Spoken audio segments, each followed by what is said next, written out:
With the 30th question, for the circuit shown in the figure, if the power consumed by the 5 ohm resistor is 10 watt, then the power factor of the circuit is, we have to find out the power factor of the circuit, okay. And it is given in the question that this is a circuit, that is given in the question that the power consumed by the 5 ohm resistor is 10 watt. So that is I square R equal to 10. That is I square into 5 equal to 10, or I equal to root 2. That is the total power that is circulating in the circuit is root 2 ampere. And now to find out the power factor, that is cos phi, it is equal to VR divided by V total. VR is a voltage across the resistance. There are two resistances here, 5 ohm and 10 ohm. So the total resistance is 15. So VR is equal to I into R, right? So I is root 2 into R is 15 divided by total voltage. Total voltage is the RMS voltage here.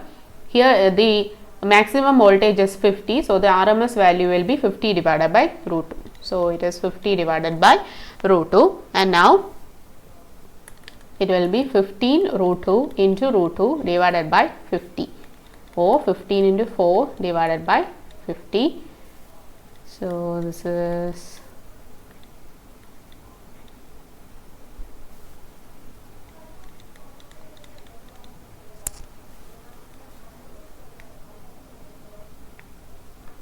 15 into 2 divided by 50, right? So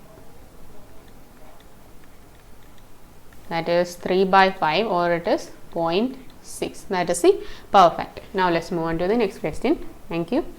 Consider the following circuit. For the circuit shown,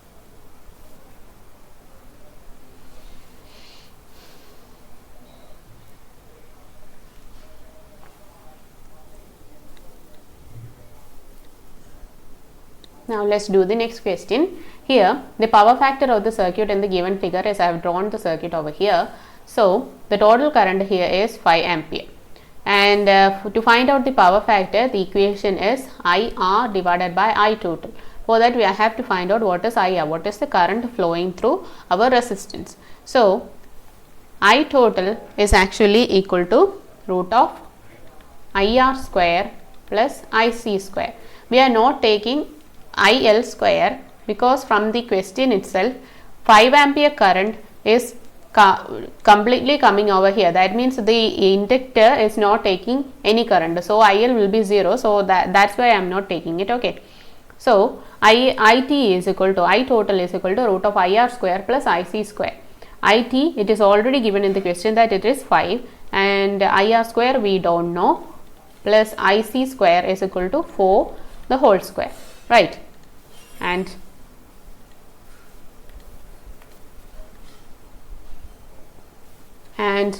5 equal to 5 square equal to IR square plus 16. Here from here IR square equal to 9 and IR equal to 3 ampere, and cos phi equal to 3 divided by 5, that is 0.6. And also if it is we have to find out if it is leading or lagging. The effect of inductor is not here. That means the I is equal to C into dV by dt. That means current leads the voltage by 90 degree. So 0.6 leading current. And now, and the next question, in a parallel RLC circuit, the next question, in a parallel RLC circuit, the critical resistance with L is equal to 8 Henry and C equal to 2 Farad is given by. We have a formula for critical resistance, that is R critical equal to half into root L by C. Please keep this formula in mind. R critical, the critical resistance equal to half into root H divided by, that is 2 Farad, okay. 2, that is 1 by 2 into 2, that is 1 ohm. So we will have this doubt like, what is this critical resistance? We will have to find out, we should know what is this critical resistance. What is this critical resistance? So let's consider an RLC circuit, a parallel RLC circuit.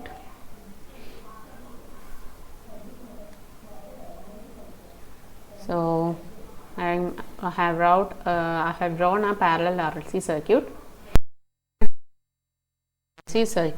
The characteristic equation of a parallel RLC circuit is S square plus 1 by RC into S plus 1 by LC equal to 0. Okay. This is the characteristic equation of a parallel RLC circuit, and the resistance at critical resistance, what happens is this component will be equal to 0. So we have to find out the resistance at which the whatever that is inside the root becomes 0. That resistance is known as the critical resistance. Okay. So that is 1 by RC the whole square minus 4 by LC equal to 0, that is 1 by RC the whole square equal to 4 divided by LC, and taking square root I get 1 by RC equal to 2 divided by root LC, or 1 by R critical, right? This is actually R critical equal to 2C divided by root LC, or 2 into root C divided by root L into root C. So these two cancel out, and we get R critical equal to 1 by 2 into root L by C. So this is how the equation came. Okay. Now let's do the next question. So we got the answer already, it is 1 ohm. And now let's do the next question. In the next question, now let's do the next question. For a series RLC circuit, the total reactance at the lower half power frequency is, we have to find out the total reactance. Now let me write the total resistance of a series RLC circuit, that is R square plus, or I can write it is R plus J into XL minus XC. This is the resistance part and this is the reactance part, right? And I am just going to take this reactance part as R. I am just going to say that as R. Okay. And now in the question it is asked what is the reactance at lower half power frequency. That means it is before our resonant frequency, right? So we know that before resonant frequency in a series RLC circuit, the circuit will act as capacitive in nature, that is XC will be greater than XL. That means this whole thing, that is our R, becomes negative. So the value will be minus R. So, okay. Now let's do the next question. The total power consumed in the circuit shown in the figure is, we have to find out the total power consumed in the circuit.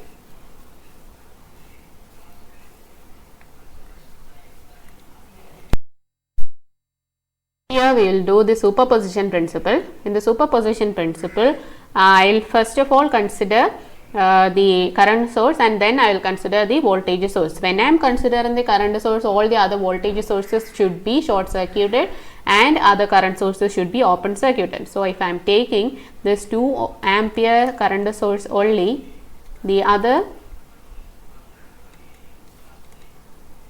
voltage source should be short circuited, and if this is short circuited, this resistance will be irrelevant. So that is going to be neglected. And now what is the power generated in the circuit due to our 2 ampere current? That is P1 equal to I square R, that is 2 square into 2, 4 into 2, that is 8 watt. And now let's consider with our 2 volt source only. When it is a 2 volt source, the current source should be open circuited, right? So this is 2 volt and this is 2 ohm, and this will be neglected. The power here is P2 is equal to V square divided by R, that is 4 divided by 2, which is equal to 2. So the total power is 8 plus 2, that is 10 watt. Okay. Now let's do the next question. Determine the steady state response of this circuit, current in this circuit of the figure. where V of t is equal to sine t plus 60 degree. I will just draw the circuit over here. This is an RLC circuit, right? So this is the voltage that is sine t plus 60 degree. I will just write as 1 angle 60 degree. So the current we don't know, it is I of t, this is 5, and this should be j omega L, that is j into omega is 1 into L is 0.5, right? So it is 0.5 j, and the other one is minus j omega, sorry, minus j divided by omega c, minus j divided by omega c, where c is 2 farad, that is minus 0.5. This is minus 0.5 j. We have to find out the current, right? So the total resistance over here is actually, current is actually voltage divided by resistance. So we can write here the current, voltage is 1 angle 60 divided by resistance here is 5 plus j into 0.5 minus 0.5. So this will be gone, that is 1 by 5 is here, that is 0.2 angle 60 degree. So the current is 0.2 sine t plus 60 degree. Okay, that is option number B. Now let's do the next question. The transfer function of the series RLC circuit is Vc of s divided by Vs equal to h of s equal to 10 raised to 4 divided by s square plus 100 s plus 10 raised to 4. The quality factor and the damping ratio are respectively. So we know that the characteristic equation, that is a denominator, represent the characteristic equation which is equal to s square plus 2 eta omega n into s plus omega n square, right? So here the omega n is equal to root of 10 raised to 4, which is equal to 10 raised to 2, and 2 eta omega n, instead of 2 eta omega n we have 100, right? So 2 eta into 100 equal to 100, because omega n is 100. So we get eta is equal to 0.5. And the other thing we know is that quality factor is equal to 1 by 2 eta. Please keep this formula in mind. Quality factor is equal to 1 by 2 eta, that is 2 into 0.5, which is 1.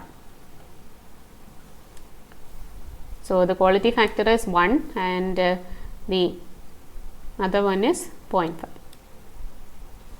And now let's do the next question. The step response of an LTI system is S of t is equal to e raised to minus 2t. The steady state response of the system for the input 2 sine 2t minus 45 degree is.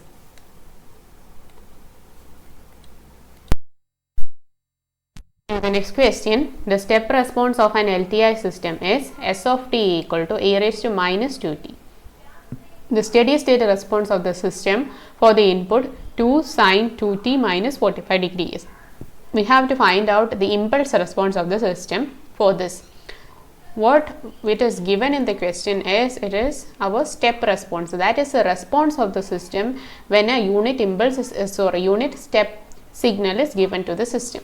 So I'll just find out the Laplace transform of step response. That is in the time frequency domain. That is S of s, which is equal to 1 divided by s plus 2, and the impulse response is the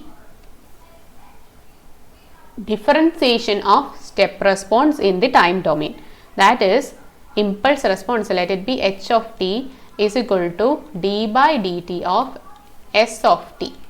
Okay, so h of s equal to Laplace transform of d by dt of s of t, right? So Laplace transform d by dt of s of t when in the frequency domain will change into s of s. Okay, so that will be s into 1 divided by s plus 2. Okay, please keep this in mind that we got our impulse response in the frequency domain. And now we will see what is the magnitude and the phase difference in it. So s is actually j omega. So 2 plus j omega, right? So what is omega here? Sine 2t, right? So omega is 2j. The omega is 2. So it will be 2 plus 2j. Solving, we get equal to j divided by 1 plus j. We'll rationalize it. We'll get j minus j square, which is minus 1. We'll get 1 plus j divided by 2. And we'll just take the modulus of this. Modulus equal to 1 by 2 the whole square plus 1 by 2 the whole square, root of 11. So it will be 1 by 4 plus 1 by 4, which is equal to 2 by 4 equal to 1 by root 2. That is the modulus, and we will find out the phase, that is equal to tan inverse of b by a, that is 1 by 2 divided by 1 by 2, which is equal to tan inverse of 1, which is equal to 45 degree. So I can write h of s equal to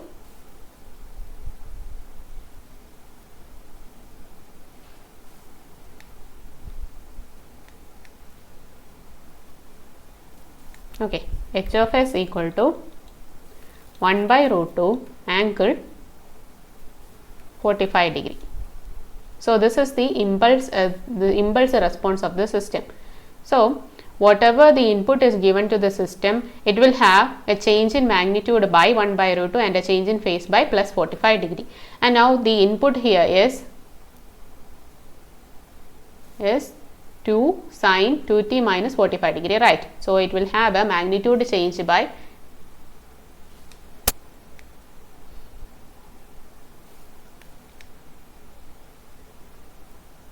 so the input is 2 sine 2t minus 45 degree.